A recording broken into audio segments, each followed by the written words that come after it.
dolzarb yangiliklari bilan dunyo yangiliklari o'z ishini boshladi. Rossiya NATO bilan jang qilish niyatidami? Putin javob berdi. Tolibon qo'shni davlatlarni IShIDni qo'llab-quvvatlashda aybladi.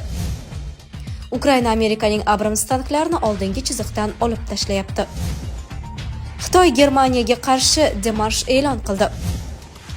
Rosatom O'zbekistonga kichik atom elektr stansiyalari qurishni taklif qilmoqchi. Rossiya NATO bilan jang qilish niyatidami? Putin javob berdi.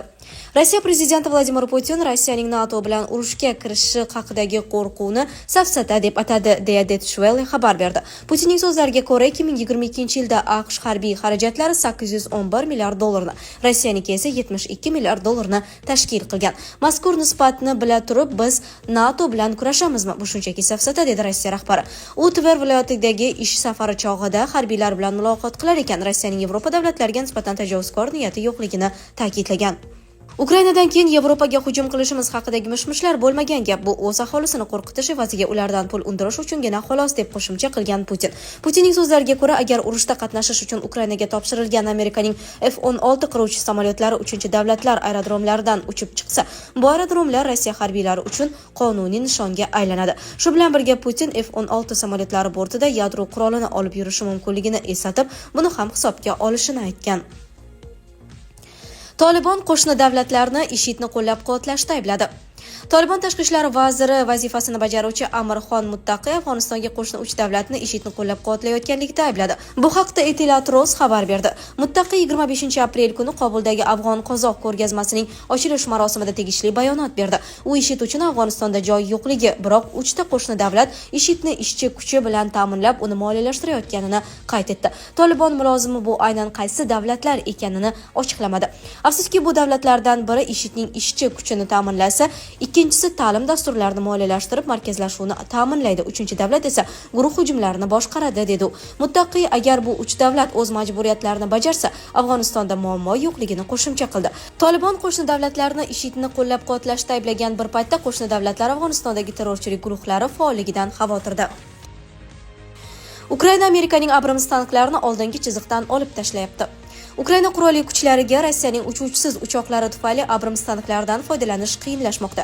AP agentligi ma'lumotlariga ko'ra, Rossiya allaqachon AQSh tomonidan Kiyevga topshirilgan 31 ta Abrams tankidan 5 tasini yo'q qilgan. Ukraina AQShdan o'ziga berilgan Abrams M1A1 tanklari front old chizig'idan ko'chirdi, chunki Rossiya dronlari ularga aniqlanmasdan turib ishlashga imkon bermayapti. Bu haqda 26-aprel juma kuni AQSh harbiy dengiz kuchlari shtab boshliqlari birlashgan qo'mitasi raisi o'rinbosari admiral Christopher Great hamda AQShning ismi oshkor etilmagan 2 nafar harbiy amaldoriga tayanib AP agentligi xabar berdi. Har biri 10 million dollar turadigan bu tanklar Ukrainaning Rossiya frontini yorib o'tish qobiliyati uchun muhim ahamiyatga ega, degan fikrni ilgari surgan Kiyevning agressiv kampaniyasi fonida Qo'shma Shtatlar 2023-yil yanvarida Ukrainaga 31 ta Abrams tankini yuborishga rozi bo'lgandi, deb eslatadi agentlik. Biroq o'shandan beri jang maydonidagi vaziyat sezilarli darajada o'zgardi. Xususan, Rossiya razvedkachi uchuvchisiz uchoqlar va bortida portlovchi moddalar bo'lgan qotil dronlardan foydalanishi sababli Ukraina uchun tanklarni Rossiya qurolli kuchlari hujumlaridan himoya qilish qiyinlashdi, dedi agentlik suhbatdoshlari.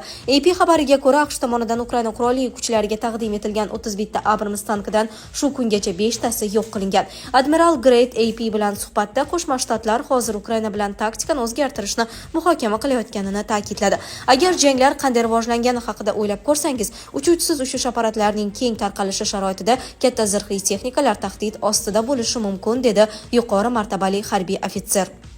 Ukraina qurolli kuchlari Amerika tanklarini front chizig'idan olib chiqib ketgani haqidagi e'lon Kiyevning jang maydoniga bo'lgan ehtiyojini aniqlash maqsadida har oyda bir marta yig'iladigan 50 ga yaqin davlatdan iborat Ukraina mudofaasi bo'yicha aloqa guruhi tashkil etilganining 2 yilligi arafasida chiqarildi.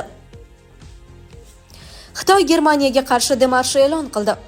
Pekin Xitoyga nisbatan josuslik ayblovlari yuzasidan Berlinga qarshi demarsh e'lon qildi. Bu haqda 26-aprel kuni Xitoy Tashqi ishlar vazirligi rasmiy vakili Van Wenbin brifingda ma'lum qildi. Xitoy josusligi deyilayotgan ish kutilmaganda paydo bo'ldi. Xitoy asossiz ayblovlar tufayli nemis tomoniga demarsh e'lon qildi, deydi Van Wenbin. Uning ta'kidlashicha, Pekin Berlindan Xitoyga tuhmat qilingani va ikki davlat orasidagi munosabatlarga putur yetkazishga urinishga qarshi hushyor turishni talab qiladi. Biz g'arazli chayqovchilikka zudlik bilan barham berishni va Xitoyga qarshi siyosiy Farsga chek qo'yishni talab qilamiz, deydi u. Rosatom O'zbekistonga kichik atom elektr stansiyalari qurishni taklif qilmoqchi. Rossiyaning Rosatom davlat korporatsiyasi O'zbekistonga kam quvvatli atom elektr stansiyalari loyihalarini taklif qilishga tayyor. Bu haqda Rossiya savdo va sanoat vaziri Denis Manturov Innoporum Markaziy Osiyo ko'rgazmasida aytib o'tdi. Bugungi kunda Rosatom davlat korporatsiyasi va O'zatom agentligi atom elektr stansiyasini qurish bo'yicha bosh shartnomani ishlab chiqmoqda. Bu keng ko'lamli va murakkab loyihadir. Rosatom O'zbekistonga qo'shimcha yechimlarni, jumladan kam quvvatli atom elektr stansiyalari bilan bog'liq bo'lgan yechimlarni ham taklif qilishga tayyor, dedi u. Rossiya bosh vaziri o'rinbosarining so'zlariga ko'ra, AES qurilishi uchun joy allaqachon tanlangan. Bu joy Jizzax viloyatidagi Tuzkon ko'li yaqinida joylashgan. Bu yerda o'tkazilgan muhandislik tadqiqotlari atom elektr stansiyasini qurish uchun qulay joy ekanligini tasdiqlagan. Bundan tashqari loyihaning optimal texnik konfiguratsiyasi allaqachon aniqlangan. Endilikda o'zbekistonlik va xalqaro ekspertlar bilan birgalikda atom elektr stansiyasini energetika tizimiga integratsiyalash, qayta tiklanadigan energiya manbalari bilan hamkorlikda ishlash, stansiyani ishlatish uchun suv hajmini kamaytirish va elektr energiyasini maksimal darajada ishlab chiqarish bilan bog'liq texnik masalalar hududning iqlimiy xususiyatlarini hisobga olgan holda ko'rib chiqilmoqda, deya qo'shimcha qildi Denis Manturov. Sizlarga yetkazmoqchi bo'lganlarimiz shulardan iborat edi. Dunyo yangiliklaridan uzoqlashmang.